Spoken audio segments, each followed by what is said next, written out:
So if you remember from the last video, I desoldered the RF modulator from the main system board because at least one of the capacitors had leaked. And as you can see in this clip from that video, there's some damaged traces potentially too, as well as additional corrosion.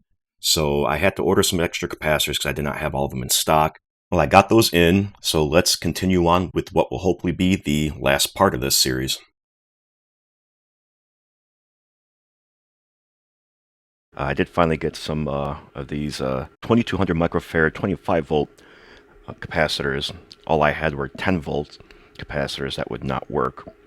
As you can see, significantly smaller than the original ones, that's for sure. Desoldering the capacitors aren't going to be that big of a deal since everything is accessible from here. Removing them might be a little bit more challenging just because of the top of this shielding here, which again, the only way you could really get to is if you desolder all of these different components, and it's probably just not worth it. Oh, and also the voltage regulator here. So let's see if I can zoom in a little bit better here.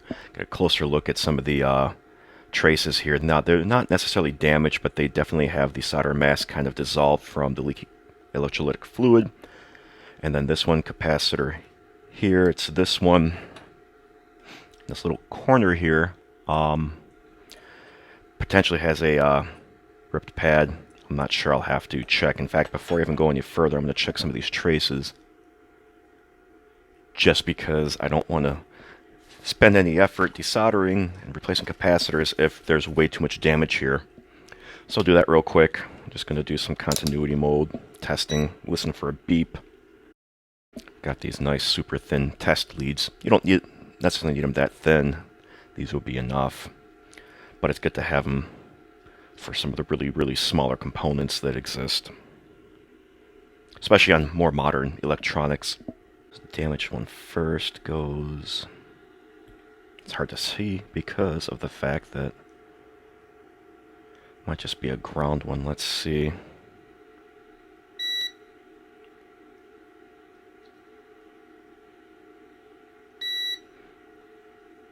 Cannot even get any continuity on that, which means the pad itself is probably damaged. But again, it's tough to see where the trace is. Is this the trace it's on, or is it this corroded part? And again, it looks like it all connects anyway. So this particular trace might be damaged beyond repair, unfortunately. So this trace, I've got to probably bodge it, clean it up a little bit better. Again, once I get the capacitor, I'll be able to get a better look at the underlying traces and the pads and everything. Well, let's do the rest of it here. So we know this here does test fine. This one looks like it goes to this capacitor here. This one goes here. Good. Not sure. Okay, that goes there.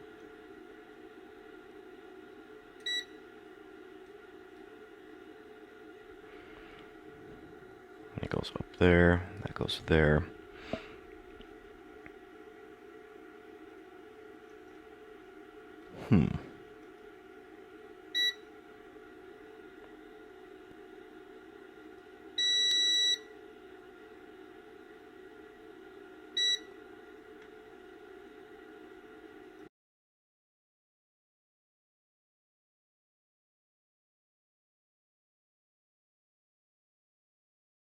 Alright, let's get some flux down.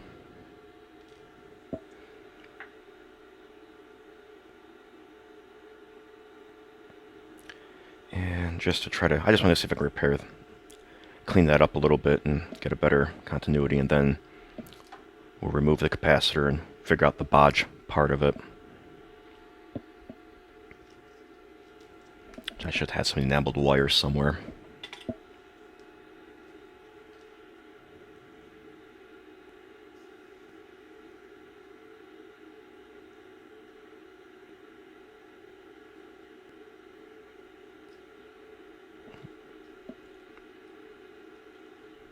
Solder blob, a little bit too much. It's fine. Can always clean that up.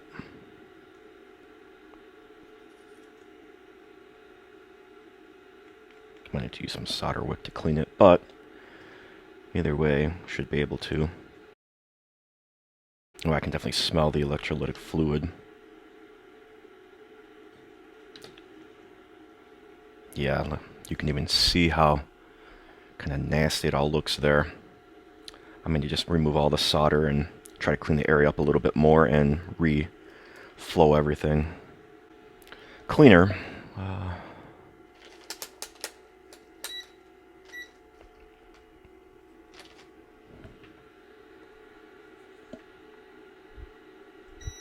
Yeah, definitely getting better.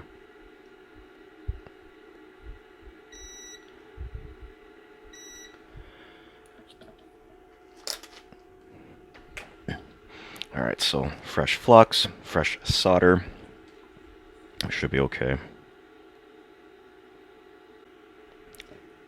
I gotta do better on this first pin here.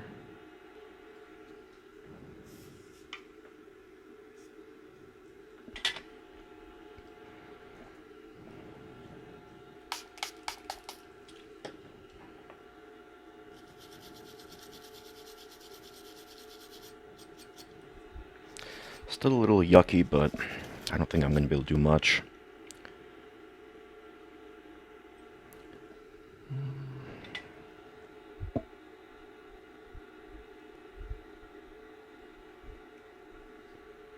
There, that's better. Okay, so that should be good to go. I'll do a more thorough cleaning later.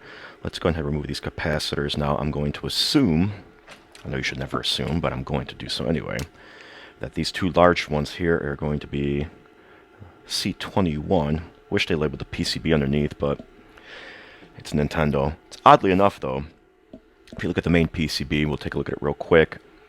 They've labeled a lot of the components here, like they labeled U8 with the actual chip that they use. They did not label the type of SRAM that they used, nor did they label the CPU or the PPU with the type of chip that they use, possibly because they knew they were going to have other revisions, but just about every other chip on here is not labeled not just as U, the number, excuse me, but also the model number of the chip. And they also have capacitor values, resistor values, etc. But yet on here, it's all one-sided. Go figure. We'll just mark that out just because I want to make sure.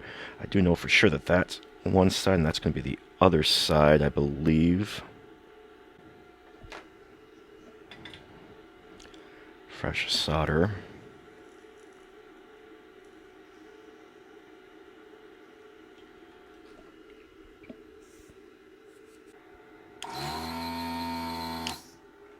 Oh, that's going to be tough to remove. Ground plane.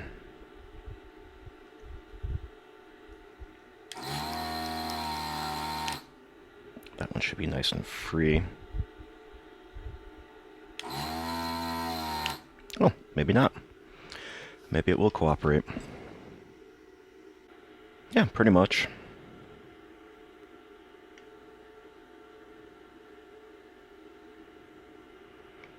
And it is labeled a little bit differently than you would traditionally see on a PCB.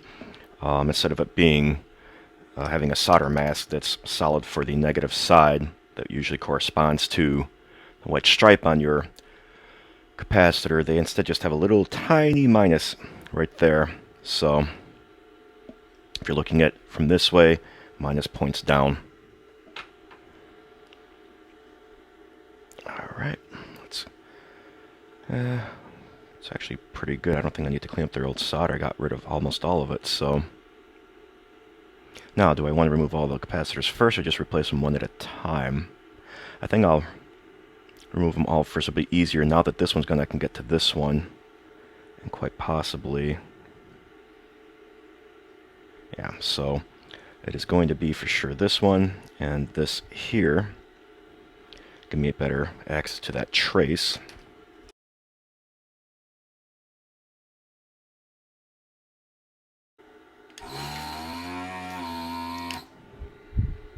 That didn't work at all.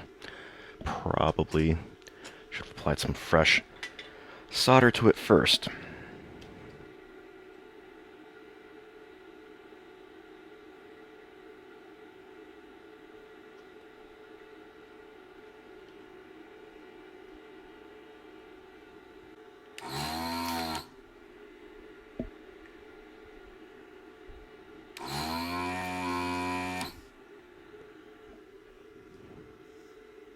And as I suspected, the pad definitely came off. I don't know if it's visible or not. But yeah, so it was definitely damaged from the capacitor. And then the next one will be the damaged one.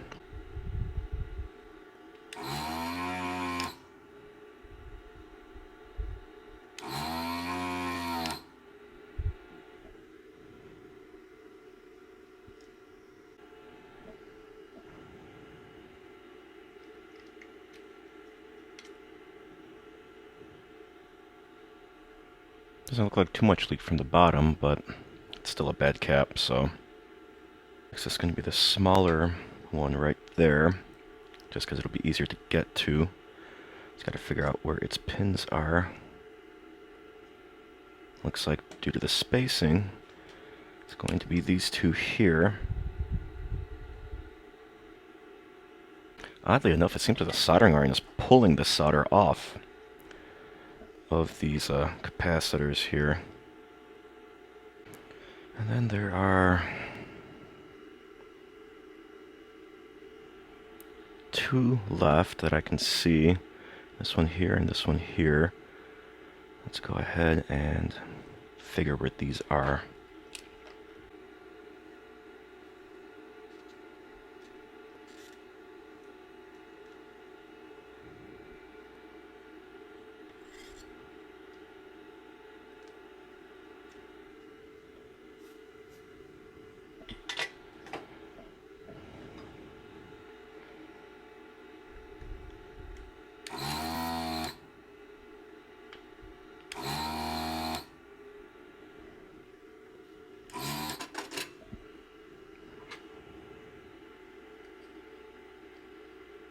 Hey, I got lucky.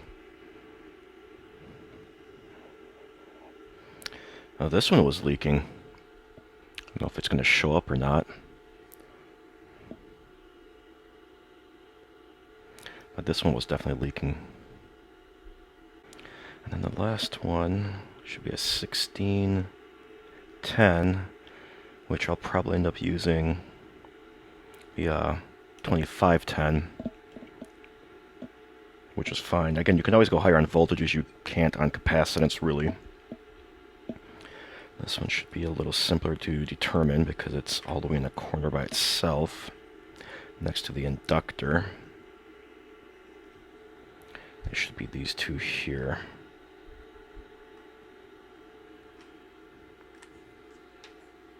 This video's going to be unnecessarily long, but I'll edit it down.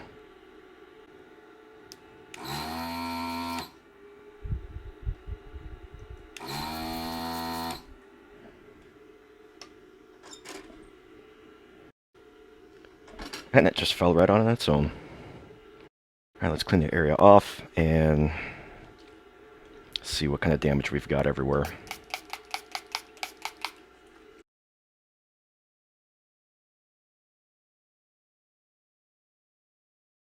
So that should all be good. All the damage was contained to this part of the board here, unfortunately. Okay, so let's see if I can get a clear shot of what all the damage looks like there.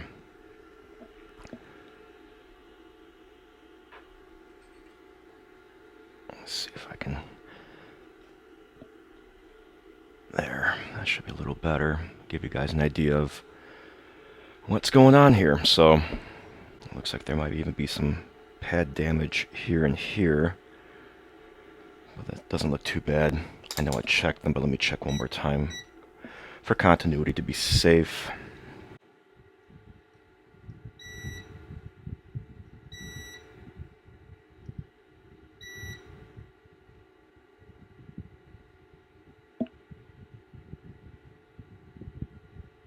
So the only thing I got to worry about is this one here.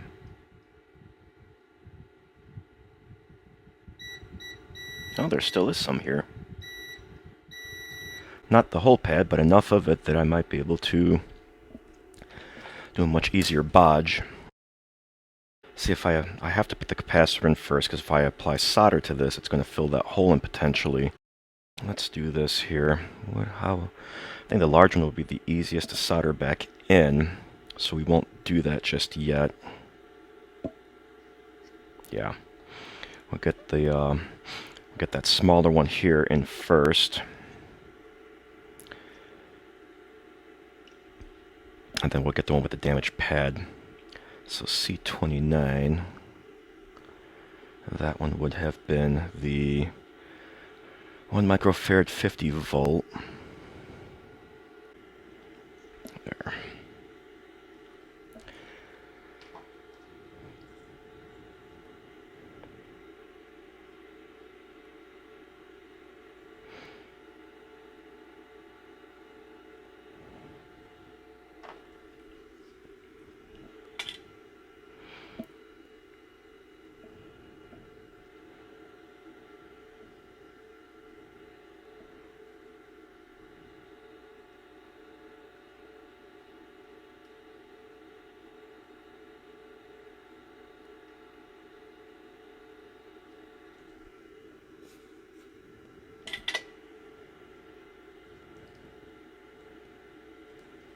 And that's going to be in there.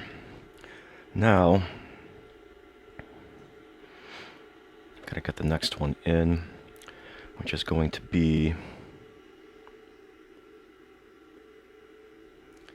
the 110.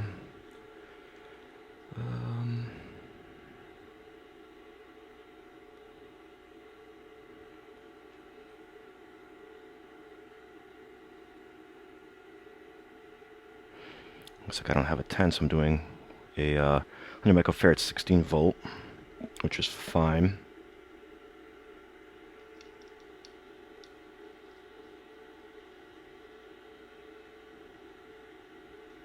That one's going to have barely any clearance on it either.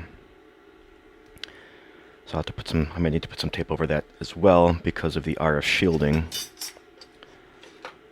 Again, it's probably not going to touch, but I'm not going to risk it.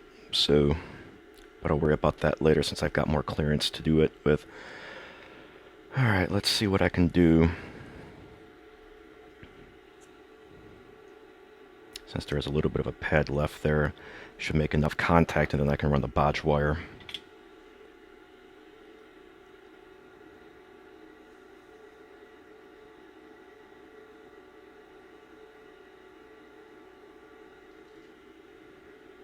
Not enough of a contact, but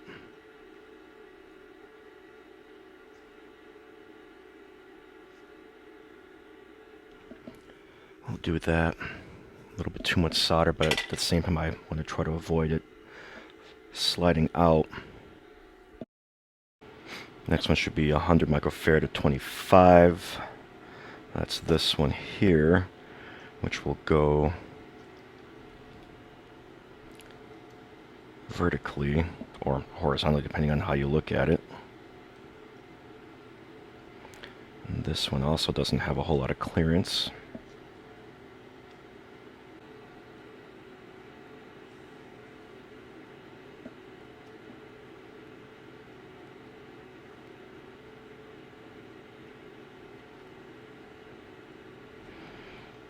Looks like there's not much solder on this pad here. It might be because that pad might be destroyed too. I did the continuity test though, so there should be something there. I still might need to run a bodge to it. And I have two more to go. The smaller one, which goes here. And this is the 25 volt, 10 microfarad. The original one was 16 volt.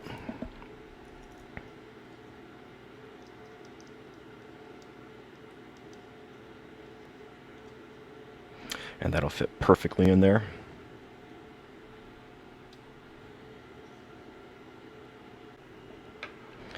And last, but certainly not least, the large capacitor.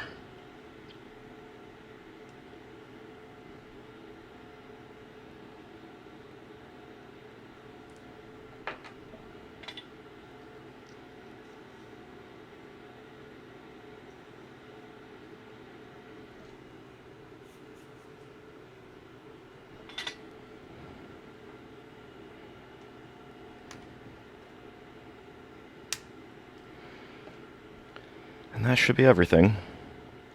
This is going to stick out anyway, but that's fine because it's got a hole in the top of the shield specifically for that. So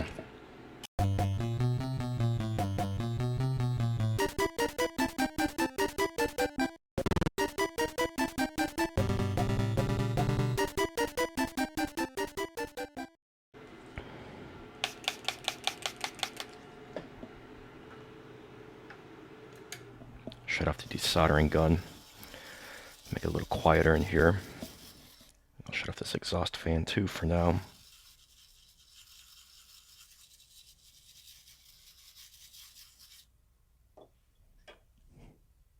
Well, almost an hour of recording just for a simple soldering job. Gonna have to edit that down quite a bit. Way more difficult than it probably should have been, but again, because of the leakage and the damaged traces, and I may try to touch this spot up over here just because it's, I don't think there's enough solder on that.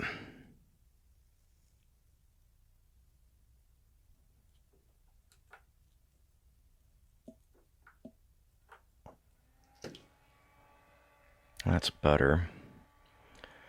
I am going to bodge this one though. There's definitely barely any contact there.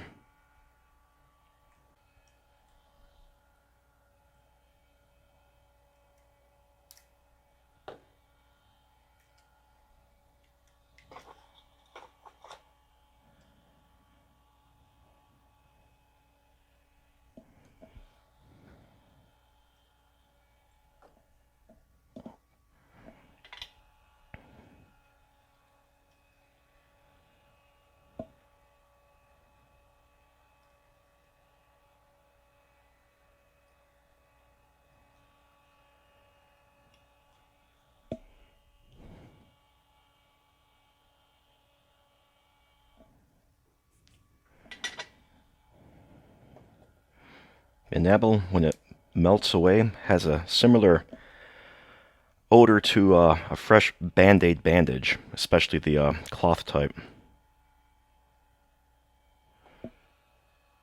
I probably could have done that bodge wire a little bit better instead of going over the capacitor like that, but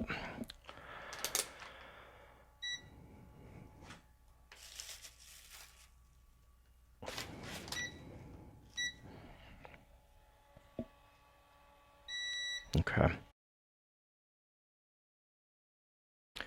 So now my question is, should I put some fresh solder mask over everything? Or leave the traces exposed? Because if I do that, I gotta leave it under a UV light for a bit. I think I might do that anyway, just to be on the safe side. Not sure what I did with the plunger for this thing, but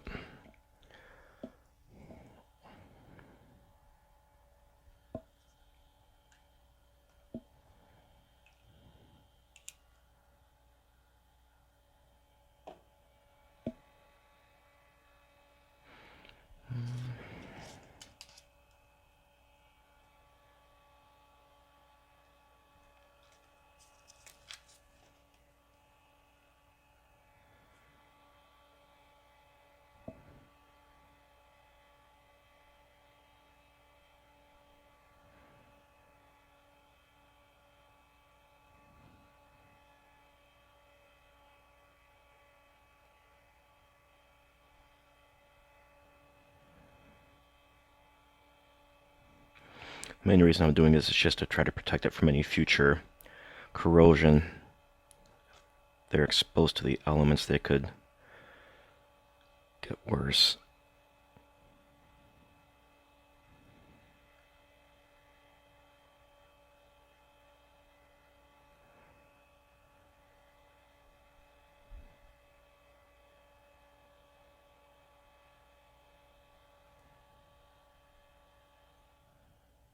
There.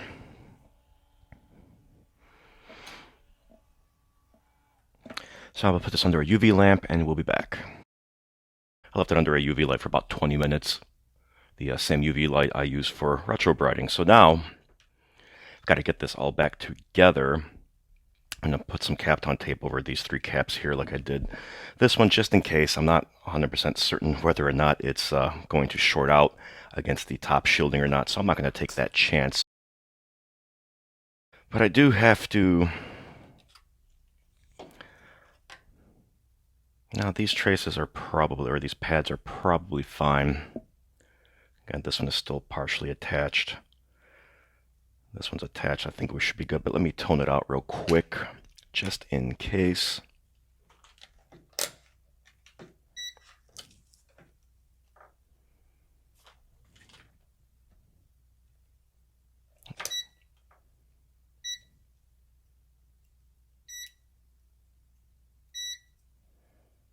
Okay, good.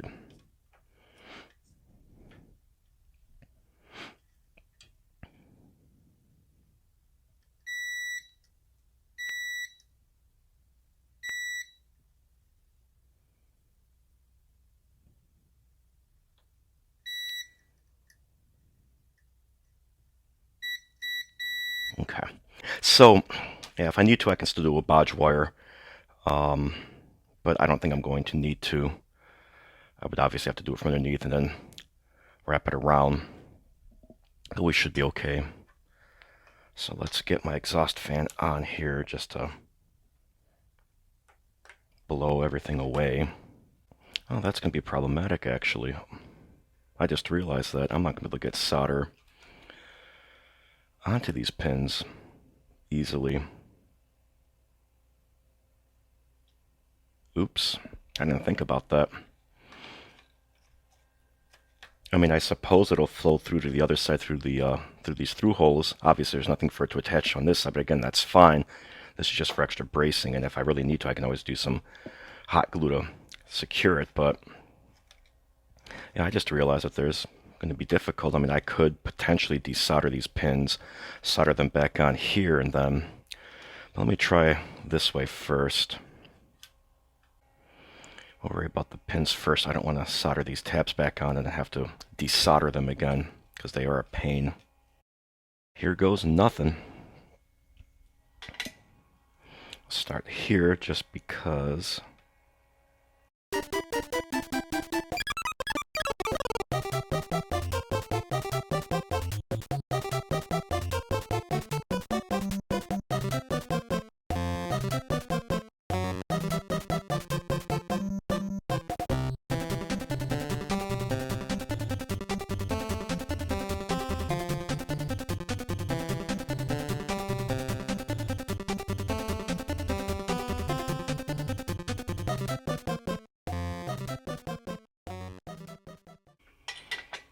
Alright, before I go any further, let's check the traces again. A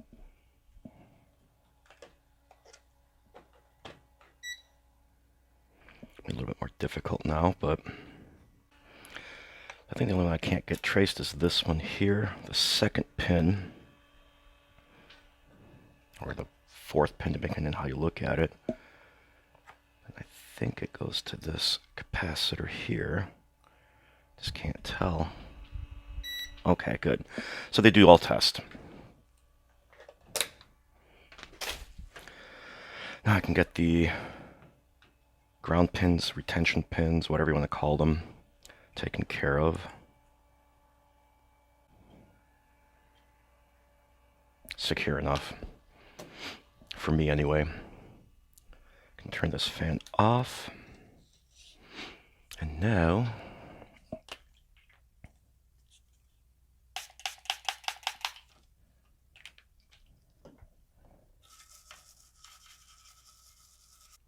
alright, that should be good to go now. I'm going to try to reassemble as much of this as I can to get it working, test it again, make sure that it still works.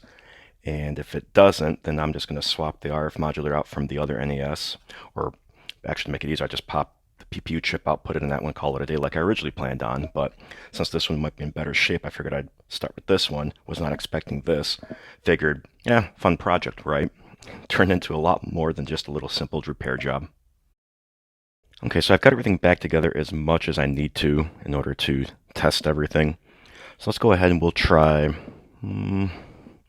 Let's try Rad Racer since we know that part of the car is missing on the original console, and we know that it's not on this one. I just wanted to make sure that the RF modulator repairs worked and that I didn't break anything else. So we'll give that a shot next. All right, let's go ahead and give it a shot. Hopefully the B-roll's going. Fingers crossed. Flashing light.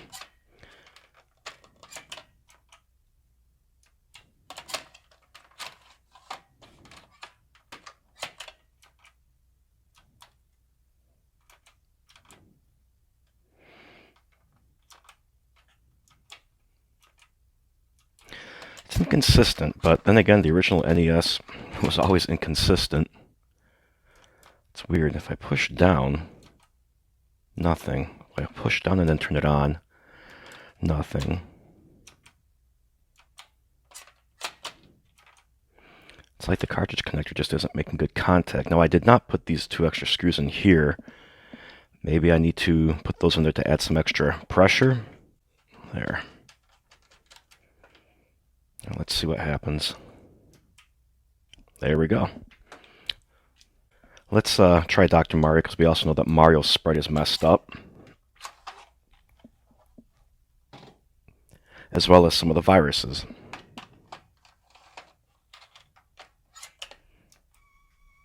Came right up. Mario's sprite seems to be fine,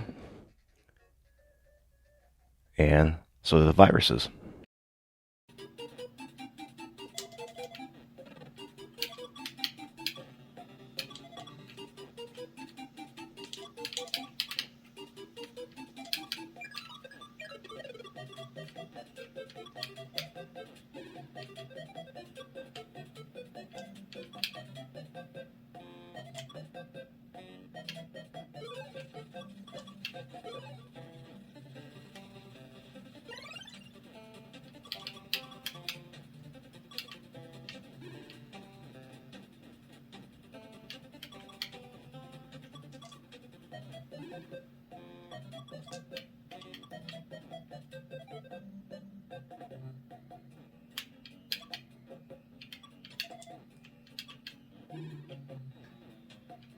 I'm intentionally not trying to win right away. I just want to see if anything actually crops up or not.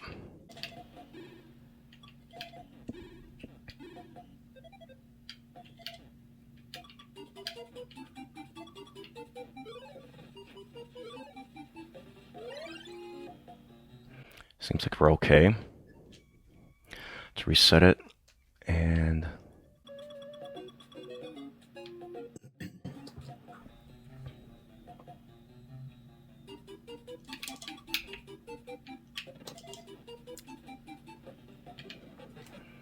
so I don't see any glitches or anything. I think we're good to finish wrapping this up and calling it a day. So hopefully I will have a working NES console for a long time and not just for a few months before the PPU chip or something else fries. So let's get this back together and close this video series up. All right, well, let's wrap this up.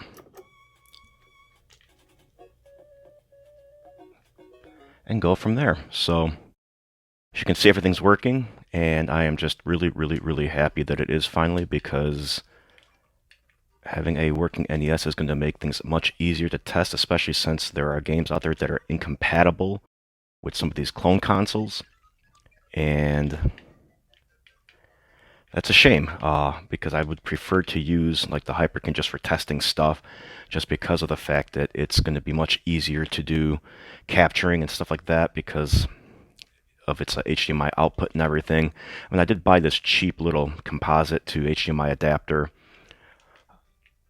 and it'll work, I guess, for testing purposes, but I really wish that some of these games will just work on the Hyperkin console, because I can just hook it up straight to my capture card, and that's it. But it is what it is, as I like to say on this channel.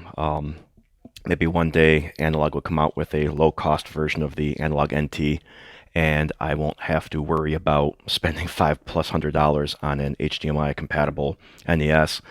And I know I can get this one RGB modded and then take that and hook it up to like a RetroTink or something like that. But that's also kind of pricey. Now, yeah, you factor in the cost of a RetroTink and you can use it with multiple consoles.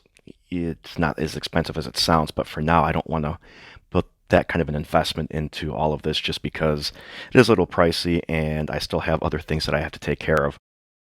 And I also know that there's the Retrobit AVS, which also does HDMI out. It's only 720p, but that's probably enough, and I believe 720p scales up to 4K perfectly. What is it, a 4 times scale? So maybe I'll look into that. It is a lot more affordable.